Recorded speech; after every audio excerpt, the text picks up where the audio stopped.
Hey everyone, welcome back to On Purpose. I'm so grateful for our incredible community that we have here on the podcast. Thank you for coming back each and every single week to listen, to learn, and to grow.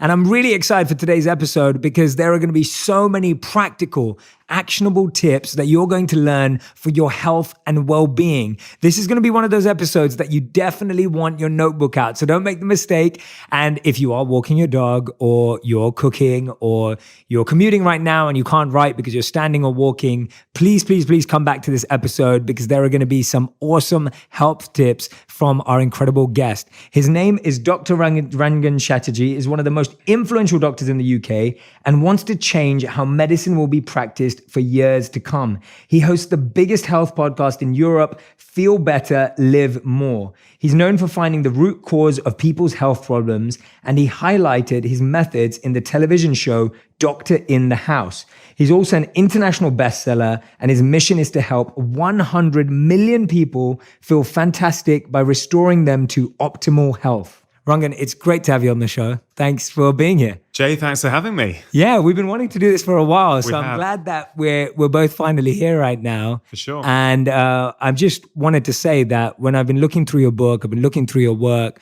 we were just chatting outside for a few moments. You seem like a wonderful gentleman. Like I love your energy. I think the work that you're doing is really incredible and genuine. And I think that the way you're presenting this message is so refreshing, fresh, and simple. And I really value that. Thank you so much for doing your work. Yeah, I appreciate that, Jay. I think, look, I've been seeing patients now for nearly 20 years. And for me, I've always taken seriously, how do you really communicate with people so they actually do what you would like them to do? I've never had that view that actually patients aren't doing what I've asked them to do. I've always thought, how can I communicate better to inspire them to make changes? And I think when you can really simplify things down, people feel, hey, you know what, I can do that. Because I think so many people feel like health is too complicated. And I think one of my big aims is to try and simplify it. Yeah, and I think you're doing a wonderful job of that. And I think you're so right. I've always looked at it as like, if you look at the teacher and the student or the doctor and the patient, it's almost like if a teacher or a doctor is at a 10 and the patient or the student really wants to learn and they're at a 10, then you've got this incredible relationship. And then often what you find though is that the presentation is like at a 5 and the patient's at a 3. And then you're both struggling to kind of make anything happen. So I'm totally with you. And I'm going to be I'm going to be a very sincere patient today as I ask these questions on behalf of myself and my audience. Well, fantastic. And I know for me, health was always something that was never emphasized in my family. I grew up quite overweight actually. And I was like that until 14 years old. And then I lost a lot of weight because I got into a lot of sports and just naturally started to lose weight. The interesting thing was that then I developed this almost like, this feeling of just like health to me just meant not being overweight. Yeah. And I didn't realize there was so much more to it. Tell me about some of the reasons of the way we think health is so complex and some of the things that block us and hold us back with our health.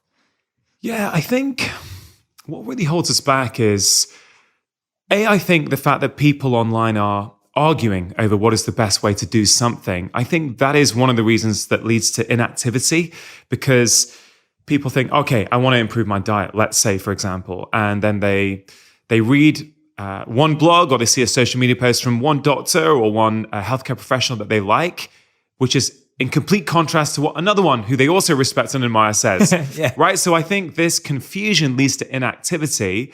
I think that's one reason.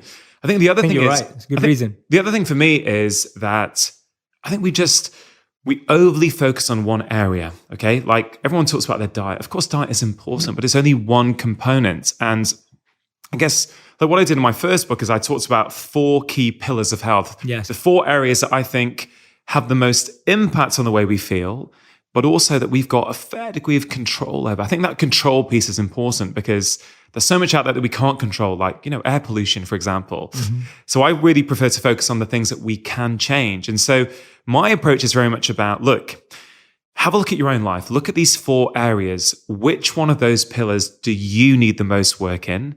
Most people intuitively know. But I tell you, Jay, what a lot of people do, let's say they change their diet and they're feeling a lot better. Then they'll sort of, like their diet's like 80% good. They'll focus even more on another 5% improvement. Another, I'm having a little bit of sugar on Saturday. I need to cut that out. And they're forgetting the fact that they're only sleeping 5 hours a night or they're chronically stressed out. And so I prefer people to take a much more balanced approach. Sure, change your diet, but don't neglect the other areas. So for me, it's all about small changes in these 4 areas, which make a big, big change. And I've seen it time and time again.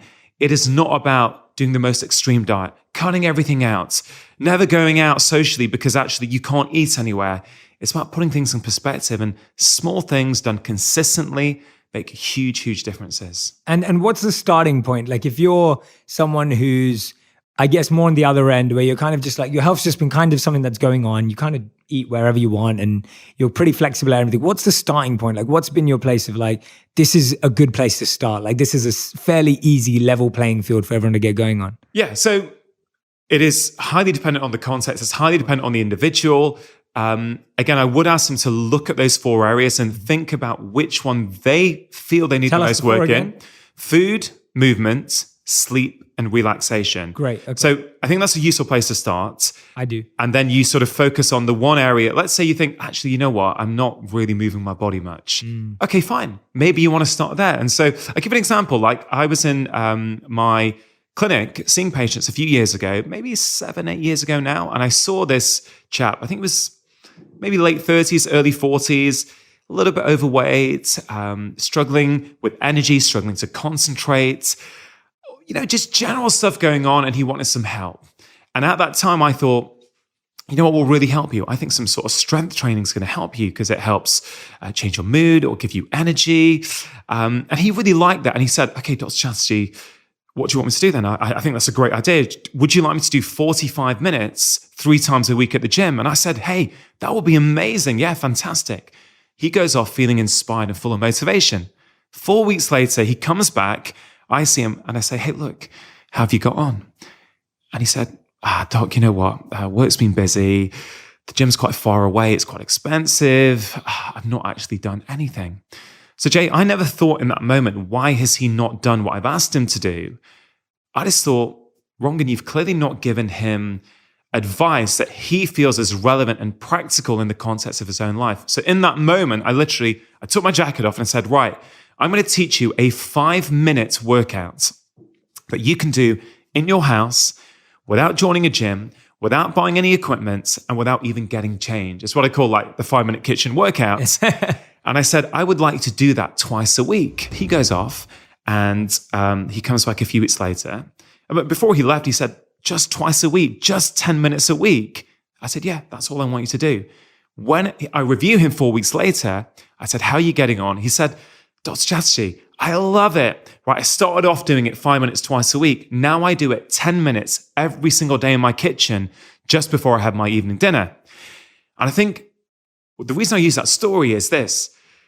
Whatever change we're trying to make in our life, it doesn't have to be like this big unattainable goal. We can break it right down to the simplest possible, the simple possible way of doing that. Just do small things consistently. And I find those 5 minutes twice a week suddenly becomes 10 minutes, 7 days a week. So now that guy who would never work out is doing 70 minutes of strength training a week. He's losing weight. He's got more energy. He feels better about himself. That then impacts his relationship with his wife because he's feeling better about himself. Suddenly, he's no longer the person who can't make changes. His identity starts to shift. And I know, Jay, you're a big fan of meditation. I have made deals with my patients before to do 1 minute a day. Now, again, that may sound, well, what's 1 minute a day going to do? But I found when I asked people to do 20 minutes a day, they'd do it for 2 days, 3 days, 4 days. Then suddenly it would get busy one day. They wouldn't be able to do it.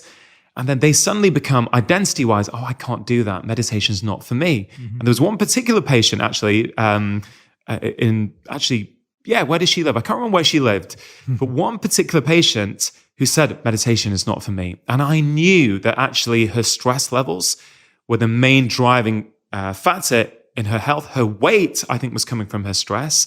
And a lot of her hormonal symptoms were getting flared up. And she said, I can't do it. I've tried it. And I said, okay, do you think you can do, how much do you think you can do in a day? I said, do you think you could do 10 minutes? I'm not sure. Do you think you could do 5 minutes? Maybe. And then I said, okay, how about 1 minute? Do you think you can do 1 minute? Yeah, I can definitely do 1 minute. I said, okay, so let's make a deal now. You're going to do 1 minute of meditation. And because it's the UK, she gets up in the morning and puts a cup of tea on, right? She goes downstairs into the kitchen, puts the kettle on. I said, okay, what do you normally do when you put the kettle on? I'll just probably jump onto my phone and scroll social media or something. I said, okay, fine. When you put the kettle on each morning, instead of going on your phone, why don't you do your 1 minute of meditation then? Why don't you stick it on to a habit that you're already doing so you don't have to find time in your day? Anyway, she does this, and amazing, within 2 months, she's doing like 20 minutes a day, because what happens, the 1 minute each morning suddenly becomes a habit. She starts to feel good. 1 minute becomes 2 minutes. 2 minutes becomes 5. 5 becomes 10. Not because I asked her to increase it, but because she starts to feel good. So look, I have so many tips, but the point I've realized that when you keep the bar super low, people feel good about themselves, they do it, and then they start to raise the bar naturally themselves. Yes. Yeah, no, I think that's great advice. And thank you for sharing those. I love those. And I've always said to everyone, like, I think all habit change are small things that are big priorities. Yeah. And usually we do it the other way around. We try to do big things and they're all a small priority. So we're trying to do this big thing, like you're saying, like go to the gym like every day for an hour a day. You're trying to achieve this big thing, but it's like thrown in underneath all your other priorities. Where if you just try and do one small minute a day, but make it a big priority. Another thing that I'm fascinated by that's really helped me when I'm sharing and teaching and doing it is not the big goal, but the deep immersive experience. Okay. So and hear me out. I'd love to get your thoughts. Yeah. So what I say to a lot of people is just when I hear I'm doing 10 minutes of meditation a day, but it doesn't do anything for me and it doesn't work for me. For people who can, what I recommend is just like, if you can go away and do a day retreat for meditation, or if you can go to the gym with a personal trainer just for 3 days and you get a really deep experience of what it feels like to really work out, to really have an awesome experience, to really know how to use the machines and what to do and what to do with your mind. When you've had that really deep immersive experience, that leaves such a lasting impression on us that we now go, I want to get back to that. I want to do that. Yeah. And sometimes what we're doing is if you only ever do 10 minutes, it's like, it takes me 10 minutes to switch off my mind every day, let alone meditate. Yeah. So it's almost like if you push yourself a little more in the beginning and get a bit of a taste or an experience, it's even like with anything, if you wanted to learn how to surf, and you did it one whole weekend. Yeah. I guarantee you, even if you fell off 1,000,000 times, you'd still have had one glimpse of how cool it would be to surf. Exactly. That you'll do it again. But if you only surf for 10 minutes, you won't get to that point, and then you'll feel like, oh, well, I can't surf. Yeah, I think Jay, that's such a great way of looking at it, because, circling back to one of your initial questions, it's like, well, why aren't people doing this? Why do we struggle to make these changes? And I think sometimes we just don't know. We're not doing enough to know how we're going to feel. And we're a bit confused. We're like, I need some meditate. Well, I don't really know how to do it. Am I doing it right? Am I meant to be shutting off my monkey mind and actually learning how to do it, like investing? Yeah, sure, it might take a bit of money, but also really investing your time to spend like a day or 2 days learning how to do it. Then I think you can tap into like 5 minutes a day if you want to, because you've got something to, to reference it by. Or, if someone wants to take up yoga, for example, but they're a bit confused, sure, there's many great YouTube channels that people can go and learn. I totally get that. But there's also something super powerful about going to a local class. Yes, 100%. Like go to your class maybe a few times, connect with like-minded people, but then go, you know what? Actually, maybe I can do 10 minutes of this every day. Yeah. Maybe I can do this with my partner for 10 minutes every day. And I think it's really not as complicated as we think. And I think that's my key message that I really try and get across to everyone, whether they're the CEO of a company or whether they're a single mom on benefits, working 2 jobs. I'm super passionate that all of us have the right to good quality health information. I think the same things are affecting people in all walks of life. Sure, the stresses in the life of someone who's on benefits and working 2 jobs and a single mum may be very different stressors from the CEO of a company. But nonetheless, some of those solutions are actually very, very similar. No, I love that point. And one of the things you pointed out there, which I think doesn't get talked about enough, is you talked about being with like-minded people. And how have you seen, when you've worked with people, the difference between people who try and do things collectively, collaboratively, and with that accountability versus people who are just doing things individually? Like, how have you seen that? Because I think that's a really important point you raised there. Yeah, look, I had a really phenomenal experience. So my first 2 TV shows were something called Doctor in the House. And these are people who were struggling with their health. had often been under their primary care doctor, often been under a specialist, often were taking loads of pills, and they still weren't feeling good. And I would go into their houses for 4 to 6 weeks and try and help them. And I'm, super grateful that I managed to help all of them, sometimes get rid of their conditions, but certainly significantly improve the way they felt. Would you live with them as well for 6 weeks? I would actually, yeah. That's insane.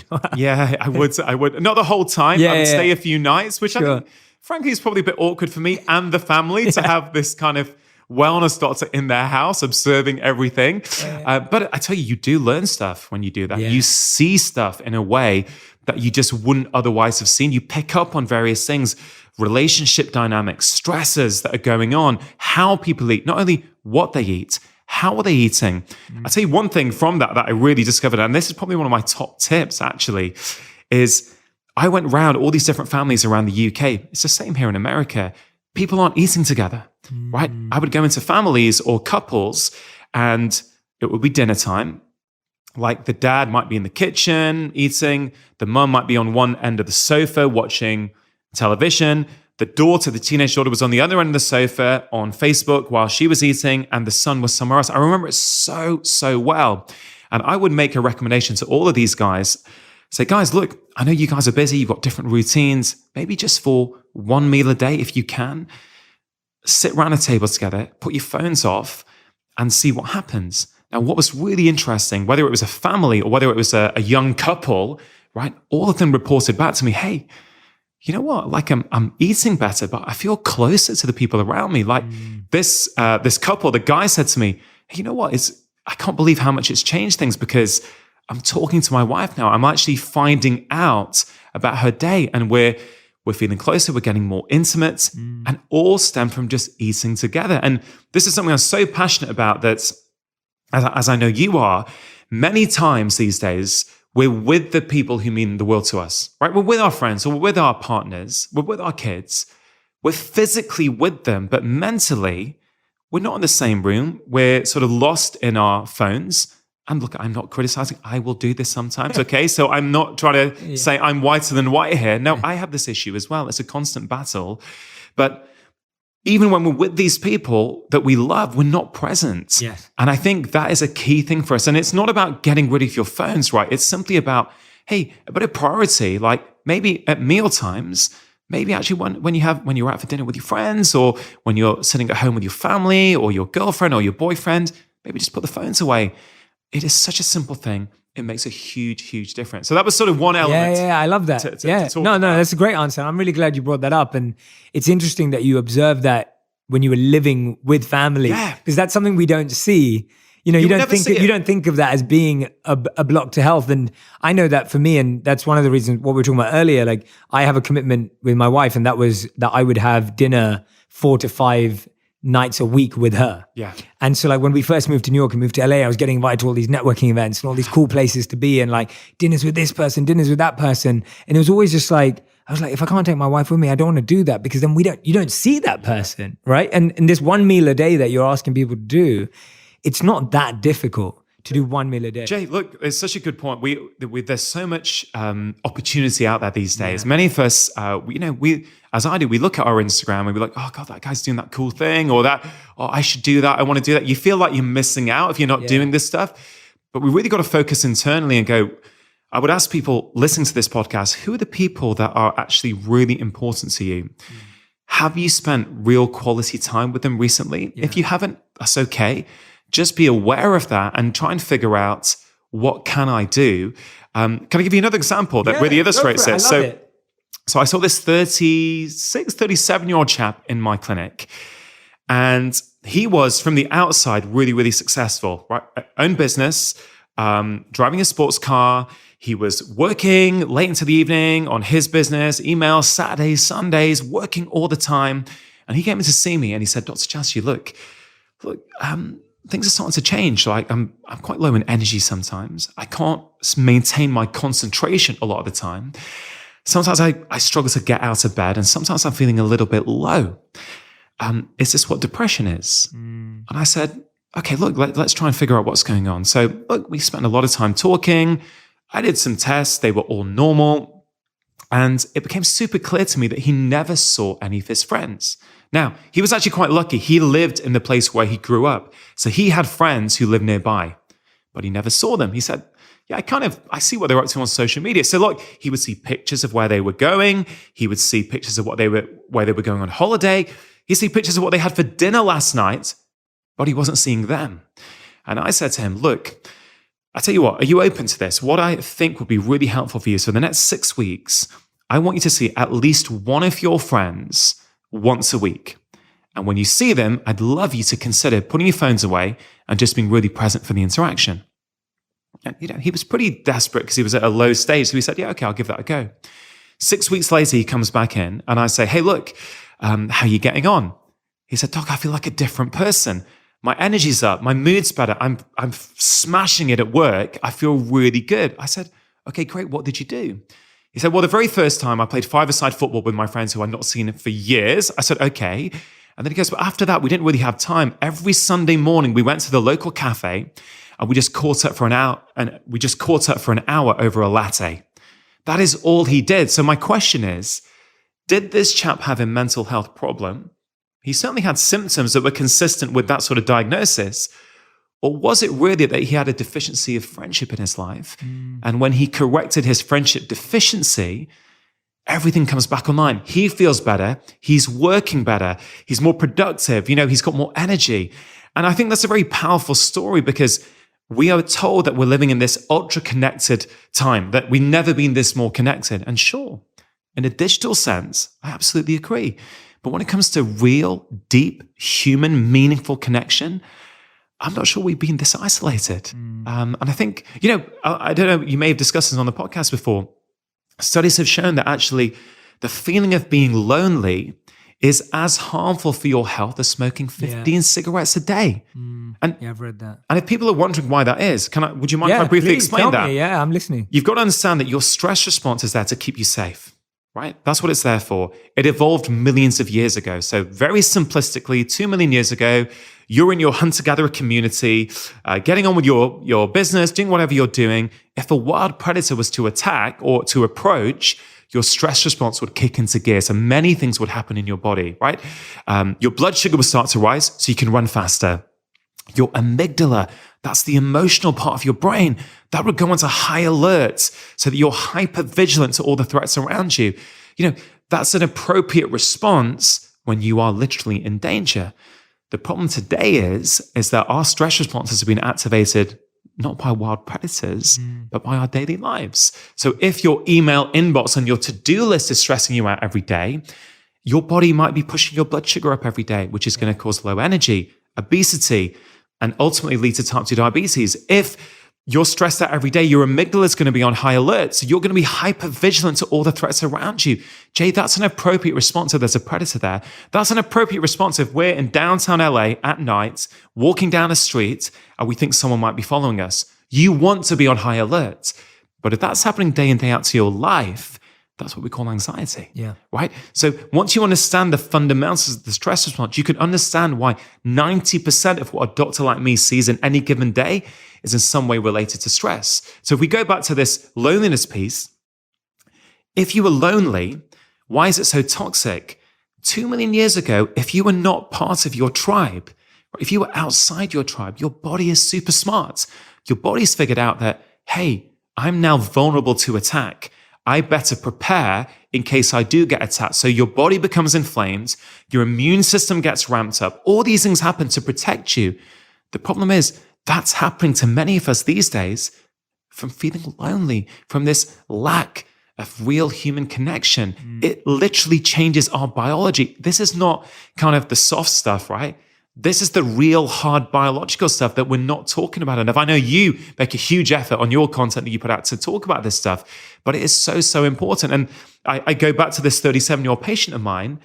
I could have diagnosed him. I could have medicated him. Yeah, right? I was just about to ask, yeah. And for me, that may be appropriate in some cases, right? But I'm always trying to get to the root cause of the problem. And he had a friendship deficiency. Yeah, that's amazing, by the way. I love that because I think it's so refreshing to hear you prescribing something lifestyle based, rather than something medical. And like you said, sometimes it is that, and that's fine. What I'm fascinated by, and I think you explained that incredibly well, and I've heard that many times before, but I think you did a great job of actually making it really clear for everyone listening. What does someone do when they start sensing that? Because that anxiety that you just said is so widespread right now, right? It's looking at your notifications, it's feeling lonely, it's comparing on Instagram, like you're lost and you're feeling that anxiety. And it's almost like you just talk about it. It's like, oh, it's jealousy or it's envy or I'm just dealing with comparison or whatever. But actually it's this anxiety and there are biological changes in the body. Yeah. What does someone do on a daily basis when it's like literally what you just described is we're dealing with our level of anxiety as if a wild predator is attacking us every single day, if not multiple times a day. Yeah. So that sounds scary because you're reacting to that level. What do we do to bring that down and to bring it into reality? So I think there's two ways to look at that. One is when it's happening, what can you do? Yes. And then there's also, well, what can you do to sort of reduce the likelihood of it happening in the first place? I like the preparing part. Let's do both. Let's do both. Okay, so the preparing part. Okay, so I think a useful way that I like to describe this to people, because, yes, I've written a book on stress, but stress is a very woolly term, right? And it means different things to different people. So when I was writing, I was trying to figure out how can I accurately communicate it in a way that people understand? So I have this concept of micro stress doses and macro stress doses. A macro stress dose is, something really, really significant, like a relationship breakup, a bereavement, maybe some trauma, something like that. That is a significant dose of stress that probably needs some form of therapy or something. You have to deal with that and process that in other ways. I contrast that to micro stress doses or MSDs. Now, we are all getting hit by these MSDs every single day. And I define one of these MSDs or a micro stress dose as this. It is a small hit of stress that in isolation, we can manage. It's no problem. But when they start to accumulate one after the other, after the other, after the other, they start to get us closer to what I call our own personal stress threshold. When you get to your threshold, that's when the problems happen. That's when that innocent email from your boss becomes a problem. That's when that sort of, that's when you have a row with your partner. That's when you scream at your kids. That's when actually you overreact to something, or you're in the car and someone cuts you up and you start to lose it, right? Because you're at your threshold, because stress is fundamentally normal. So I make the case that you wake up and many people will leave the house in the morning before they get out of the house, they've been hit by 15 micro stress doses. Yeah, definitely. I'll give an example, which I think people might resonate with. So a very typical example today is this. People are a bit stressed out, like at their work or in their life. And so they don't want to go to bed, right? They want to unwind. So they stay up late watching Netflix. Okay. There is no judgment here. Okay. I'm just simply explaining. So you're up late watching Netflix and you get to midnight and you think, oh man, I've got work tomorrow. I better get to bed. Okay, so you go to bed, you put the alarm on for 6:30 on your phone. So at 6:30 in the morning, boom, the alarm's gone off. You're in a deep sleep. That is micro stress dose number one. You look at the alarm clock and you think, I've got a bit more time. Okay, you put it on snooze. 6 minutes later, it comes on again. Micro stress dose number two. Then you think, I better get up now. So you quickly check your email and go, oh man, there's 3 work emails from yesterday. I didn't do them. MSD number 3. Then you quickly go onto social media to just have a quick look. Oh man, someone's had a go at me on my last post, MSD number 4. Then you realize, oh my God, I've been in bed for half an hour doing this stuff. I really need to get out of bed now. And MSD number 5. And you can easily see how before you leave the house, you have been hit by 15 MSDs. And that means you are closer to your own stress threshold, which means it won't take much in the day to tip you over. Now, how can you change that? Well, I saw your video recently on morning routines, and your morning routine is phenomenal. I think morning routines are a critical way to make you more resilient. Even if I can't change the amount of stress in your life, this will buffer you and make you more resilient so you can deal with them. So I think a morning routine is critical for people when they wake up. And if people think they don't have time, I can tell you, I've got busy patients. Sometimes even a 5-minute morning routine will work. Of course, if you've got an hour, or I think you have a 2-hour one, Jay, which looked incredible, but I want to make this accessible. If someone thinks, I've got mums who have to take kids to school who are rushing around, and I give them a framework on how to do a morning routine. So my framework is this. I say, look, a morning routine can be anything, different things to different people, but I think a useful way to look at it is to think about the 3 M's. The first M is mindfulness, the second M is movement, and the third M is mindset. And it's just a simple framework. So for me, for example, at the moment, I will wake up. I used to use my phone to go on the Calm meditation app. I'm actually not doing the meditation. I'm doing some deep breathing, so a sort of breathing form of meditation. So I actually don't need my phone at the moment. But if you need a meditation app, that's cool. I just say, put your phone on airplane mode so you're not seeing everything that's coming in. But I'll do 10 minutes of deep breathing. Then I'll do like 5-10 minutes of movement, let's say some hip stretches or something. And then I'll do mindset. And mindset can either be reading something positive. So I'll have a few books there that I'm enjoying reading and things that make me feel good. And I'll read a few pages. Or I'll do something called affirmations. Now, look, I've got young kids, so I try and get up before my kids so that I can do my routine. But my daughter has a sixth sense of when like daddy's up. And often she'll creep down. And often she'll be there when I'm doing my movement. So she'll just join me. And then if she's with me, because I also want to do the mindset piece, we do affirmations together. That's so nice. Yeah. We'll sit together, hold hands. And for 2 minutes, we'll say, I'm happy, I'm calm, I'm stress-free. I'm happy, I'm calm, I'm stress-free. We'll say that for 2 minutes. At the end of those 2 minutes, she's got a big smile on her face. I feel incredible. And what's more important is that feeling lasts and buffers me for the entire day. Those days when I think, oh, you don't have time today, you got to get going. I start to react to things. I'm not as focused. I'm not as present. To really break it down for someone listening to this who thinks, I get it, but I don't have time. I've got one patient in particular who does 5 minutes and she uses my 3 M's. The first piece, for 1 minute, she does deep breathing. She does a breath that I taught her called the 3-4-5 breath. When you breathe in for 3, you hold for 4, and you breathe out for 5. She does that for 1 minute. Then she does 2 minutes of movement. Coming back to what you said before, she had been to like 1 yoga class in her life, but she learned a couple of moves that she likes. So she does her favorite moves for 2 minutes, right? This is what we're talking about, the immersive experience to learn it, right? So 1 minute of deep breathing, 2 minutes of yoga, and then she does 2 minutes of reading. She's got a list of books there, a pile of books, and she picks one, and for 2 minutes she reads. She has told me this has transformed her life. She doesn't scream at her kids as much. She's much more present in the day. And for her eczema has got significantly better. Wow. This is why I'm so passionate about this stuff, right? Eczema is a skin condition, but fundamentally it is a slight dysfunction of one part of the immune system. When you're stressed, it impacts the immune system, right? So for her, doing this morning routine has significantly improved a skin condition. Yeah. And this is why I'm so passionate about this. This sounds like small things.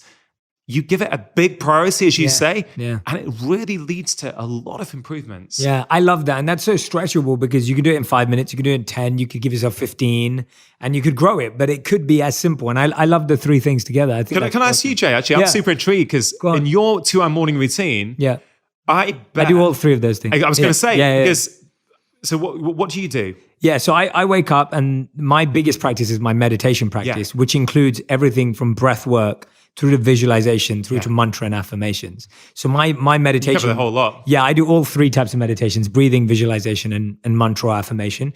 And so I do all 3 of those. And then I go to the gym. So I do about gym for about 45 minutes every day, about 4 days a week. So for me, it's like, that's my morning routine, and mindset is a huge part of it. And I try and find, my mindset isn't necessarily in the morning because my days are so flexible, but I would get at least 30 minutes of reading in a day around something I love. And this isn't just something I started doing now. And this is the point I keep reminding to everyone. And yes, I don't have kids. So I've always put that out there and said, look, I don't have kids. I'm not going to sit here and say it's going to be the same when I have kids. So I'm just putting it out there. But the other thing I've said is that when I've been working at a company, I didn't just do this when I became an entrepreneur.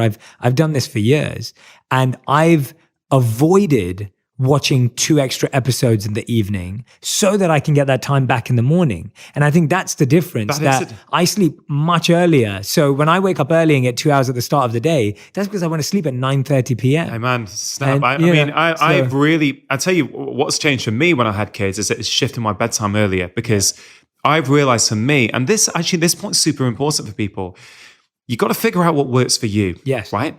For me, I'm a much better person. I'm a better father. I'm a much better dad. I'm a better husband when Yeah. I have time to myself in the morning. Yes. If I get up at the same time as everyone else and I'm sort of reacting, Me too. I'm the it doesn't worst. work so well for me. Same. So I've shifted my bedtime earlier so that I can get up earlier before them. Yeah. And, if you do have kids, what I've shared that my daughter sometimes comes down. You know what? I kind of also feel that, hey, I'm helping her to see Daddy prioritizes his self-care. I hope I'm showing her. Well, you're doing it with her. That's amazing. That I this love stuff is that. important. So Yeah. it doesn't have to be, because ultimately I could get frustrated. And if I'm honest, I used to get frustrated. That she was around then. Yeah, I'd be like, oh man, I really wanted this time to myself. And that sort of tension is stressing me out, which is counterproductive. And now I've learned, hey, look, I'm doing a lot of personal growth anyway, but I've learned to kind of accept things and actually really accept what's going on and being like, okay, my daughter said, cool. So what's the message I can learn? Cool, get her involved. Yeah. And it's really fun. And I hope this leads to her putting these practices in of her own volition when she's older. You know, I'll tell you in a few years if she does it. No, I'm sure she will. And I love that. And let's talk about that sleep piece, because I think for so many of us, when you've had a long day at work, you had a stressful day at work, you come home, you've put the kids to bed, and you just think, I need to decompress. I'm going to put the TV on. And it may be 10 p.m. by then or whatever it is. And you get lost, like you said, till midnight or 1 a.m., whatever it is. And then you wake up. Is there any decompression in watching a show? Or actually, in my opinion, the sleep and the decompression through sleep is so much more powerful than the entertainment value. You think you feel better by watching 2 episodes of your favorite show. Yeah, I agree. Look, I think we're looking at symptoms here. The symptom of being so stressed all the time is that we need to find ways of relieving that stress, whether that's sugar, whether it's alcohol, whether it's binge watching Netflix. Yeah. We're trying to hide and numb like something else that's going on in our life. And that's okay if you're conscious of it. But sleep, I hate prioritizing those 4 pillars of health because it's against what I stand for. But if you push me, I might argue that sleep might be the most important, because when you sleep well, it's easier to do all those other things. It's easier not to be reactive. It's easier to eat well. It's easier to be more, all these things are easier when you sleep well. The biggest problem in society regarding sleep is simply this. We're not prioritizing it, right? We think it's optional. We do other things. And when we're done, when we've exhausted all other possibilities, I better get some sleep in. Yeah. But once you start prioritizing sleep and making that the foundation of your day and think, I need to get up at this time, therefore what time do I need to go to sleep? You will find very quickly your life changes. Now, one thing I'd love to share is that I've been seeing patients for almost 20 years now. And in almost every case, a sleep issue is usually a lifestyle issue. There are very, very few cases relatively that are what we call a primary sleep disorder, which needs a treatment. Most things, we are doing something in our lifestyle that we do not realize is impacting our ability to sleep at night. Caffeine is a big one. We all know caffeine can be problematic for sleep. People don't realize that if you go to Starbucks at midday and buy a large latte, at 6 p.m., half of that Starbucks latte is going around your blood and your brain. Wow. At midnight, a quarter is going around your brain, right? So I say to people, enjoy your caffeine if you want it. Enjoy it before noon if you can. If someone thinks caffeine does not affect them and they're struggling with their sleep, I challenge them for 7 days to just have it in the morning and just see what happens. If it doesn't make a difference, fine. But if it does, now you're empowered with information and you can choose what you want to do with that. My job is not to tell somebody what to do. I feel my job is to empower them so they start to experience it for themselves, so they then can be in charge. They can be sovereign and decide, I'm going to do this. Yeah. So that's a big one. What you do before bed is super important, right? And you got to wind down. For any of your listeners who do have kids, they will recognize that you need to give your kids a little routine. What do you do before bed with your kids? You don't give them a load of sugar to amp them up. You don't put on the TV really loud and actually get them really emotionally charged. You don't put the lights really bright. You lower your tone. You soften the lights. You might put some music on. You might read them a story. We as adults think somehow we're different from kids, but we are not, right? I have a rule, like 1 hour before bed, I try 90 minutes, but really it's normally 1 hour before bed. I make a mental switch in my head and I go off from my daytime to my nighttime. I am now in preparation for sleep. I'm switching off. My laptop goes off. Mostly. I'm not perfect. Sometimes I do it right and it always affects my sleep. Yeah. But I do, I'll listen to music. I'll read in bed. Like my wife and I have a little rule that we try and sort of help motivate each other to do, which is to charge our phones in our kitchen. If I bring my phone into my bedroom, I cannot resist looking at it. Of course not. I just can't resist. Yeah, no one can. So I live in a house, so downstairs is where my phone charges. And then when I just switch off and read, I actually fall into a really deep slumber. Now, I just want to share a little very quick story for people who think that technology does not affect their sleep quality. One of my buddies, actually, who lives out here in California, and I actually met him a couple of days ago, but a couple of years ago, he said to me, "Rangan, look, I get all this stuff about technology and blue light before bed. I feel sorry for those people who it affects. I'm totally cool with it." I said, "Okay, cool." Anyway, then he bought like an Aura ring, like one of these fancy tracking rings. I'm not saying everyone has to buy that, but he bought an Aura ring. I think they are very good. And he phoned me up about a year ago. He's like, "Rangan, oh my God, I've just had a look. Every time I do work emails, I'll go on a social media just before I go to bed. The amount of deep sleep I get has almost vanished." Wow. Right? So ironically, he needed tracking technology to tell him, and that changed his behavior. So you may fall asleep, but it's not just the quantity of sleep, it's the quality of sleep. Yeah. Try for 7 days. Again, I challenge people to try. See if you can switch your phone off for 1 hour before bed and see what happens. I almost guarantee that you will feel different in the morning. Yeah, I agree. You will feel calmer. And also, there's this phase just before sleep that I've been learning about from reading some neuroscience, is that the phase in your brain, I think it's called a hyperphagic state of consciousness. Don't quote me on that if that's incorrect. But that what you do just before bed is critical. Your brain processes it 100%. when you sleep. So if you've got in a battle over Donald Trump online, right, or into a row with your friend on Facebook just before you go to bed, guess what your brain's going to be thinking about at night? 100%. Right? You got to protect that. If you feel that you are the most important person in your life, and I hope people who follow your work are starting to get to that point where actually they put themselves first, the best thing you can do is prioritize your sleep. Yeah. And that starts 1 hour before it. Take ownership of that time. You do that for a few days, you will feel the difference. You will feel bulletproof in the rest of your life. Yeah, this is great advice, by the way. I think this is awesome. I'm so glad we're going deep on some of these things because, and it's nice to hear you say a lot of the stuff that I so deeply believe in and explain it so incredibly well. One of the things I love about what you're saying is you bring in lifestyle, you talk about loneliness and friendship. You also talk a lot about purpose, and it's for sure feeling around lowering stress and the role that purpose plays. And often purpose isn't really used in a health context, but you really bring it in. And I love that. I mean, the podcast is called On Purpose, but hey, absolutely. But I feel so much that purpose is so closely linked to health. And tell us from your perspective and your findings. Yeah, this is Jay, why I started the book with purpose as the first quarter of the book, because I thought fundamentally a life which has no meaning and purpose is inherently a stressful life. Right? Yes, you can do all the other things, but ultimately, if you don't have that reason to get up and you don't have that direction in your life, I think things can be very, very challenging. Now, the science backs that up. People with and I'm sure you probably are going to cover this in your book, I would imagine, but people who don't have a strong sense of purpose have poor health outcomes. They have lower levels of income. They have lower levels of happiness. All these things come from something that we might often have thought is a little bit soft, right? This is the stuff. And this is why, I'm super proud of my first book, but my second book, I think, really tackles the issues in health that we're not talking about enough. Yeah. Do you know what I mean? And that's why I think meaning and purpose is so important. Now, why is purpose so important? We sort of explained that, but I remember a few years ago on Facebook, I saw one of my friends post this idea of ikigai, which I'm sure you're familiar with, this Japanese idea of ikigai, and there were these 4 circles. And they said, ikigai is where these things meet in the middle.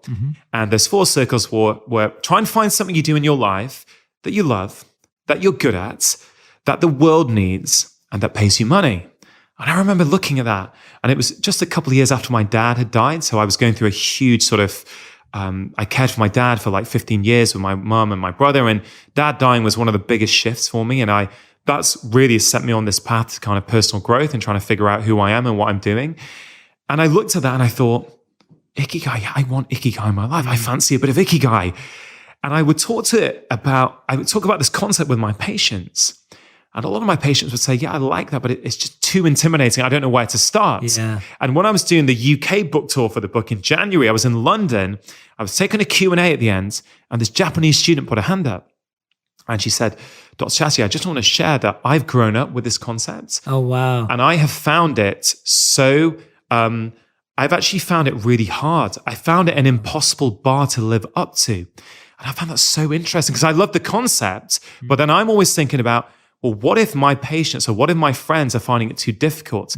So I simplified it. I tried to create I did create a new framework that I call the Live framework in my book to help people ultimately get more meaning and purpose in their life. Now, I love Ikigai, right? I'm not criticizing it. I get it. If you're like, when I worked in Oldham, like for 7 years, which is, the practice I worked in was a lot of poor patients.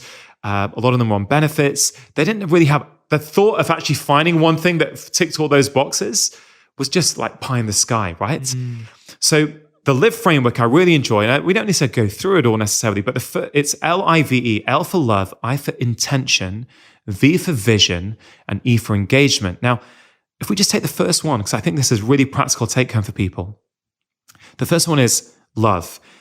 The research shows us super clearly, regularly doing things that you love makes you more resilient to stress. But conversely, being stressed day in, day out makes it harder for you to experience pleasure in day-to-day things. It kind of works both ways. And so I always talk to my patients about passion. What are you doing in your life that you really love?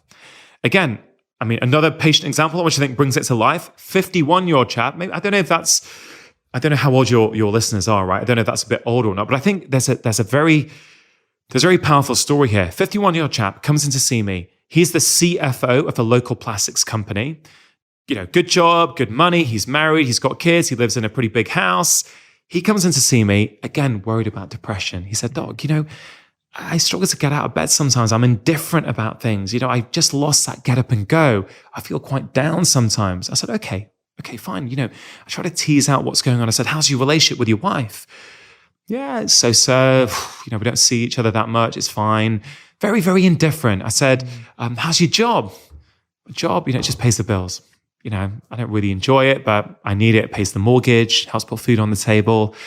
I said, okay, have you got any hobbies?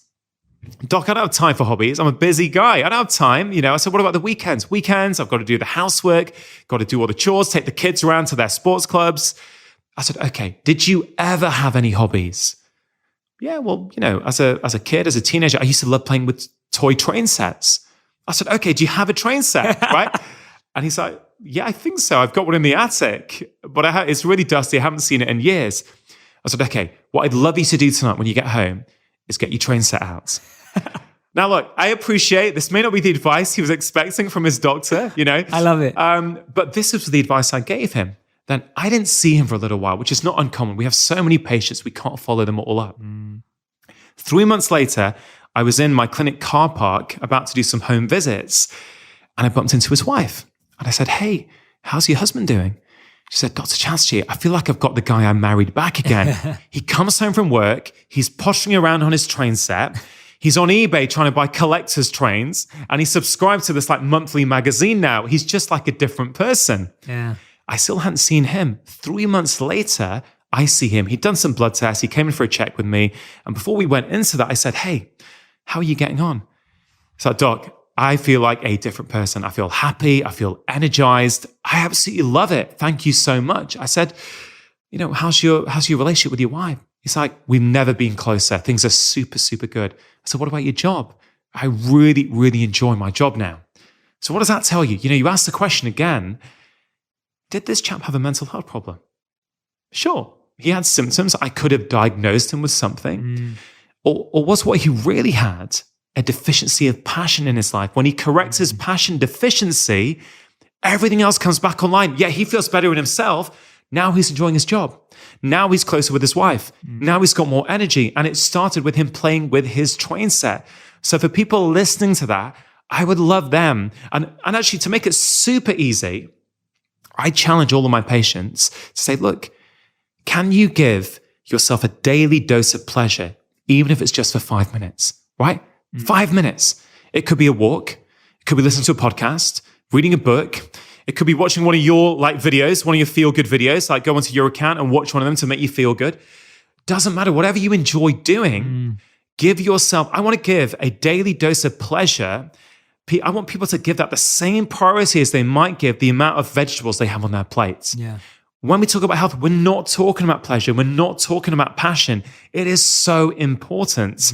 And, again, another question I'd ask people is, think about in your own life, when did you last do something that you love, that you did for you? Not so you could post about it on social media, right? And again, I'm not criticizing if you want to do that, but understand the things that you do because you want external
validation and understand the things that you do because it makes you feel good. If you've not done it for a while, look at your schedule, make a phone call, put something in your diary so at least it's there. Yeah. I love what you've done there because I think you've just, and I talk about this a lot, is taking purpose off a pedestal. Yeah. Because I think like when purpose is like this big, elusive, intangible thing. I was speaking at a corporate HR conference this week at Microsoft in Seattle. And I was talking about the need to give people inside companies micro purposes. I was like, stop trying to get everyone to find this like one purpose that overarches their life and give them something just to get excited about, even if it's for 3 months. Yeah. So what can you get excited about right now? Like you can get excited about a train set right now. Yeah. You don't need to figure out like whether you're going to build a train track or anything for real. And I love that because I think it's so grounded in reality.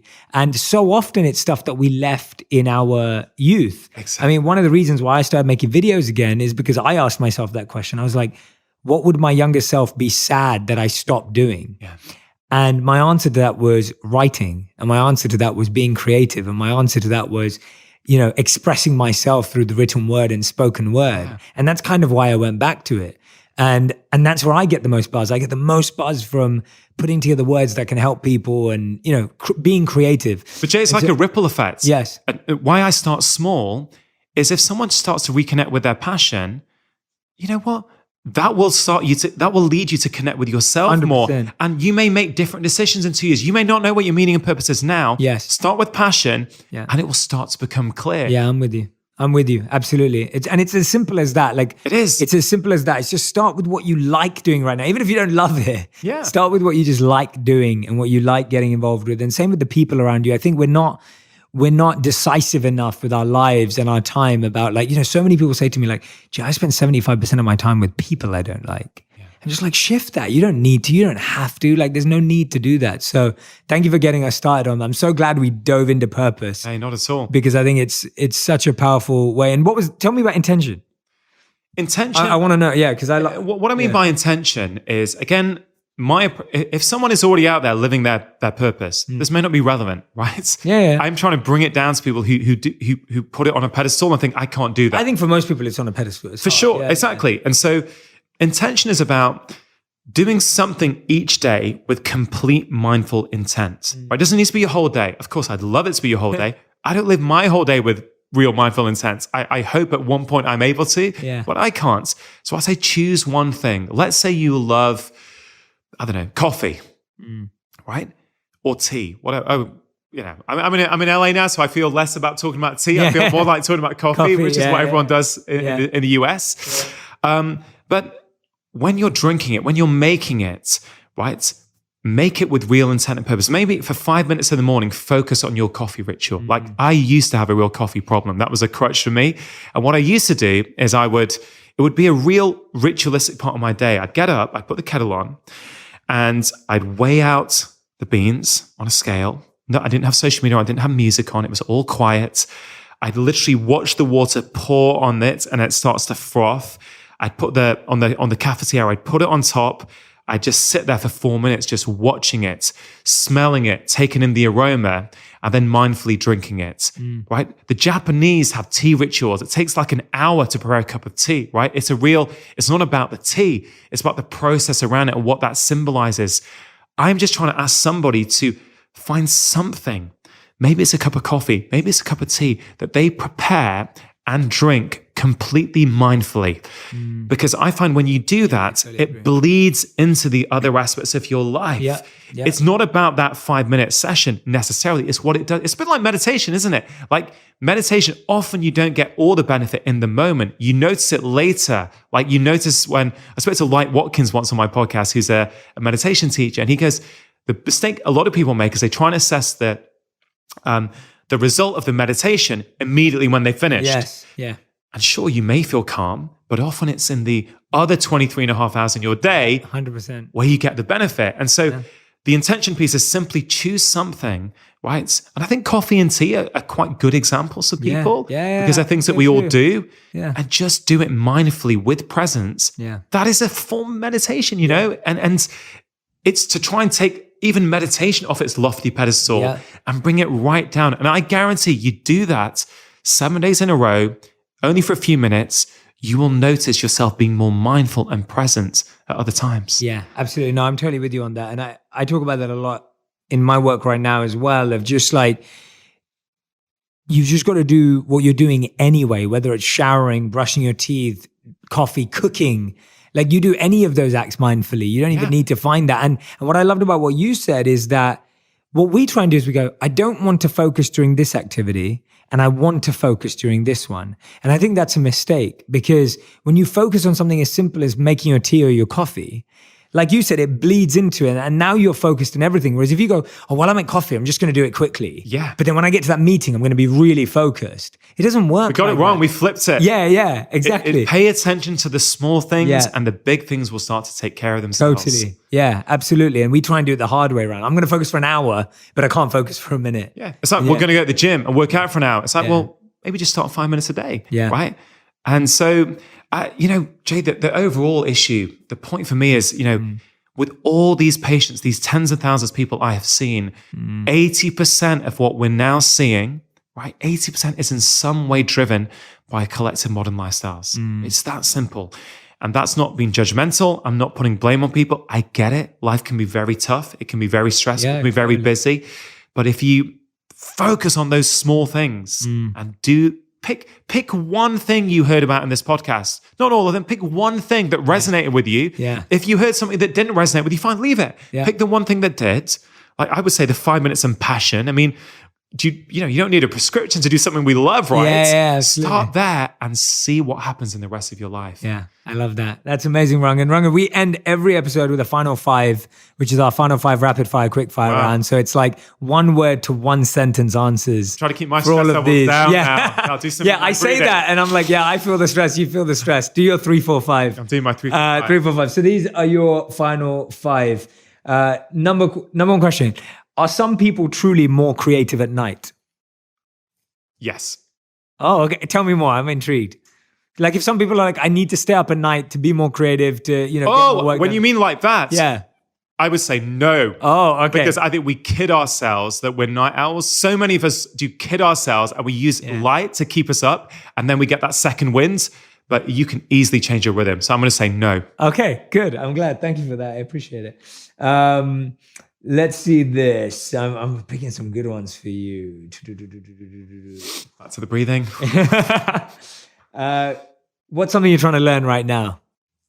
I'm trying to learn how to use social media as a mirror to help me know when I've got an issue to process. So if I see something on social media that I get a rise from, instead of getting annoyed, I'm now using it to look at, hey, why is that bothering you? I love that. What a great answer. Amazing. That's a brilliant answer. Question number 3. What was one of your habits that was the hardest to break for you?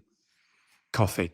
Okay. I was drinking way too much caffeine. There's nothing wrong with caffeine necessarily, but I was using it as a crutch. And when I identified why I was using it, now I managed to pretty much cut it out. Okay. Question number 4. You're very good at this, by the way. Question number 4. If you weren't a doctor, what would you be doing? Musician. Oh, really? What do Yeah. you play? Guitar, piano, clarinet, wow, I drums. didn't I know. used to play, used to tour. I recorded a solo EP that I toured around the UK pre the internet. Yeah. So it's not much Can't easy find to it. find. But yeah, it's a big part of my life, music. It's my passion. Amazing. And question number 5, if you could set a 21-day challenge for my audience, what would you ask them to do? The one thing you'd like them to do for 21 days in a row. For 5 minutes a day, do something that you absolutely love. That's it. Amazing. I love it. Rangan, you're incredible. Thank you so much. This was such a brilliant podcast. Great interview. Loved every piece of advice you said. Everyone who's listening, make sure you come back to this one. And as Rangan said, all you need to do is pick one. Just pick one of these things, make it a big priority in your life, take a small step, and you can see his passion flying off the screen or in your ears. And I want you to recognize that he's made it sound so simple, but that's because it is. And I really value that today. I feel like you've made it just sound so easy and effortless. And when I'm sitting here listening to you, I'm like, you're right. It actually is. And whenever we try and complicate it by being more theoretical or more intellectual or any of these things, actually we're making it a lot harder on ourselves and for other people. So I think today you've really made it effortless and easy, Rangan. And thank you so much for doing that. Thanks, Jay. It's a pleasure to meet you. Keep on doing the great work that you're doing. Yeah, thank you, man. So as I said at the beginning, Rangan's new book is out. It's called The Stress Solution, the 4 steps to reset your body, mind, relationships, and purpose. Go grab the book right now. If you enjoyed the conversation, this was just the tip of the iceberg of all the wonderful insights